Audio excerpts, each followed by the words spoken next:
अस्सलामुअलैकुम नाजरीन, नूरानी खबरों में आपका खैर मकदम है। नाजरीन, जैसा कि आपको मालूम है, पूरे देश में एक तरफ हिंदू मुसलमान को लेकर के एक विशेष पार्टी राजनीति सेक रही है, वहीं आज पूरे देश में डॉक्टर भीमराव अंबेडकर का सम्मान करने के लिए उनकी 135वीं जयंती मनाई जा रही है, जहां पूरे देश में बड़े लेवल पर डॉक्टर भीमराव अंबेडकर का 135वीं जयंती मनाई जा रही है। तो वहीं देश में जो छोटे छोटे कॉलोनियां हैं, उन्होंने बड़ी ही धूमधाम से डॉक्टर भीमराव अंबेडकर के 135वीं जयंती मना रहे हैं। वहीं लोगों को जिस तरह आजकल के माहौल बनाए जा रहे हैं, इसी माहौल में संविधान के बारे में बताया जा रहा है, उन्हें जागरूक किया जा रहा है कि संविधान में लोगों को क्या क्या अधिकार दिए गए हैं। ऐसा ही एक प्रोग्राम वजीरपुर विधानसभा की वजीरपुर जेजे कॉलोनी में भी देखने को मिला। नाजरीन, डॉक्टर भीमराव अंबेडकर का जन्म 14 अप्रैल 1891 को हुआ। उन्होंने अपना जीवन सामाजिक भेदभाव के विरुद्ध संघर्ष के लिए समर्पित कर दिया और महिलाओं, मजदूरों तथा कमजोर समुदायों के लिए समान अधिकार दिलाने के लिए प्रयास किए। प्रार्थना करनी सामिया नाम है, इनकी हौसला अफजाई के लिए बहुत जोरदार तालियां। Hello everyone, my name is Shavya. I am telling about few lines of Dr. Bhimrao Ambedkar. Dr. Bhimrao Ambedkar was a great father of Constitution. His full name is Dr. Bhimrao Ramaji Ambedkar. Dr. Bhimrao Ambedkar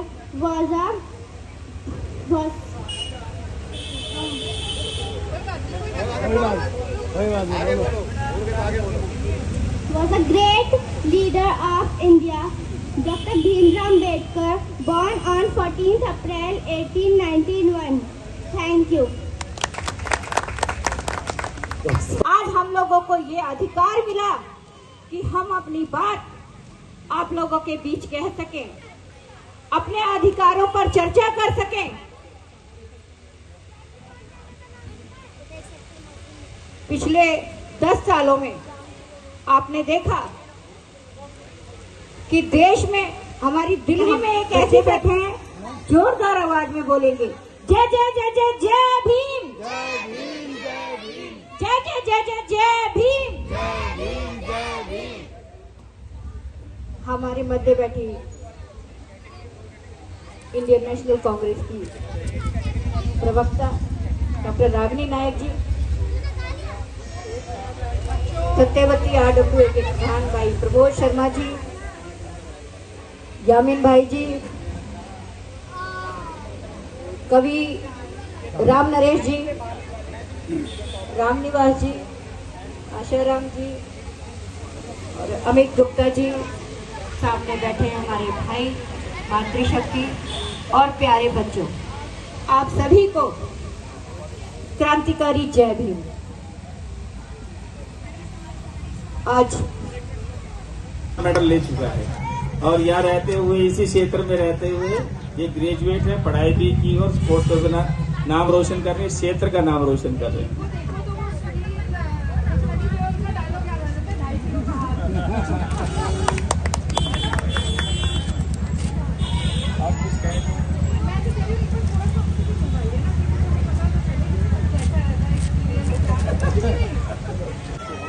क्या खूबसूरत नजारा दोस्तों।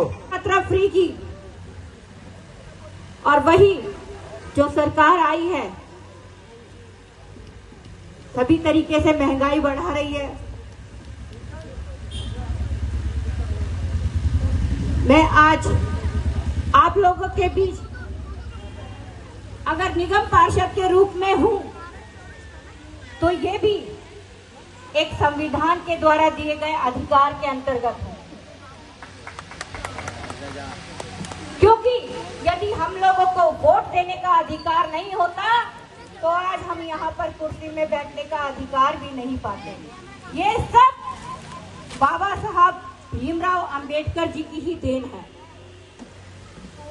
अभी पीछे जिस तरीके से संसद में बहन रागिनी नायक जी ने बताया और देश ने देखा कि हमारे देश के गृह मंत्री कहते हैं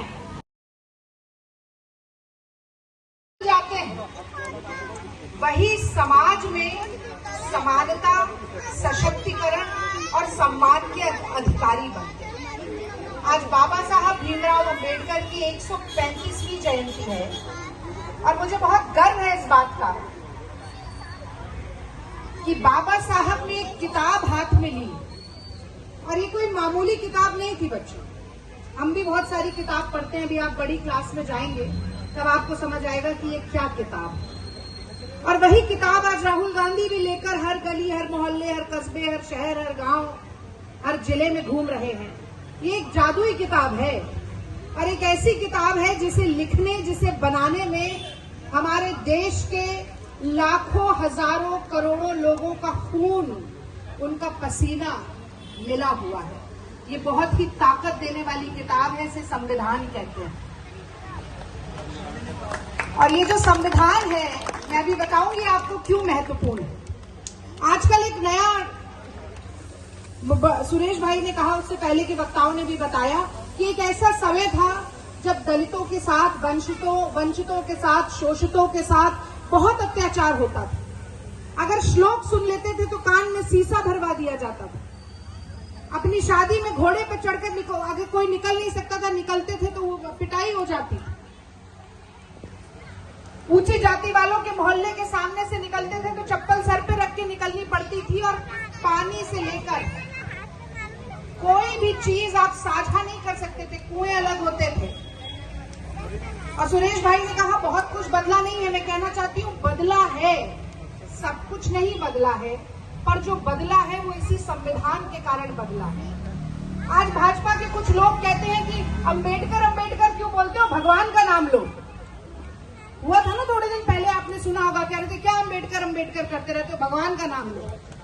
मैं समझती हूं कि संविधान का रचयिता, जिसने जीने का अधिकार दिया, सांस लेने का अधिकार दिया, शिक्षा का अधिकार दिया, भोजन का अधिकार दिया, सूचना का अधिकार दिया और सबसे बड़ा अधिकार सवाल पूछने का अधिकार वो दिया, उसकी तुलना भगवान से ही होनी चाहिए। और अगर आज के युग का कोई भगवान है जिसके कारण आज नेता भी मजबूर है कि पंक्ति में खड़े हुए अंतिम व्यक्ति तक जाकर उसके आंसू पोंछे, कि जनता की नब्ज टटोले, जनता के जख्मों पर मलहम लगाए, तो आज के युग का अगर वो भगवान कोई है तो वो भगवान डॉक्टर भीमराव अंबेडकर।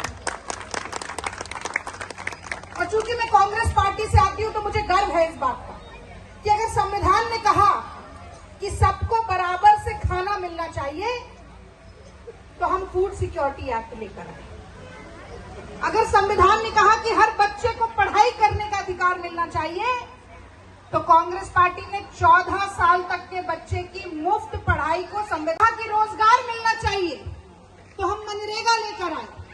अगर संविधान ने कहा कि भ्रष्टाचार मिटना चाहिए तो हम आरटीआई और सूचना का अधिकार लेकर आए। और मुझे लगता है कि आज इस संवैधानिक अधिकार को हर नागरिक तक पहुंचाने की बहुत जरूरत है। ये सिर्फ ऐसी किताब नहीं है जिसे हाथ में लिया और काम हो गया। इस किताब को अगर हम समझेंगे तभी हमें पता चलेगा कि डॉक्टर साहब ने हमें कितनी ताकत दी। आप जानते हैं डॉक्टर साहब की सबसे बड़ी मूर्ति बनाई गई है देश में, जानते हैं आप लोग? कितने बच्चे जानते हैं? कहाँ बनाई गई है? नहीं, जोर से बोलो, कहाँ बनाई गई है? गुजरात में बनाई गई है।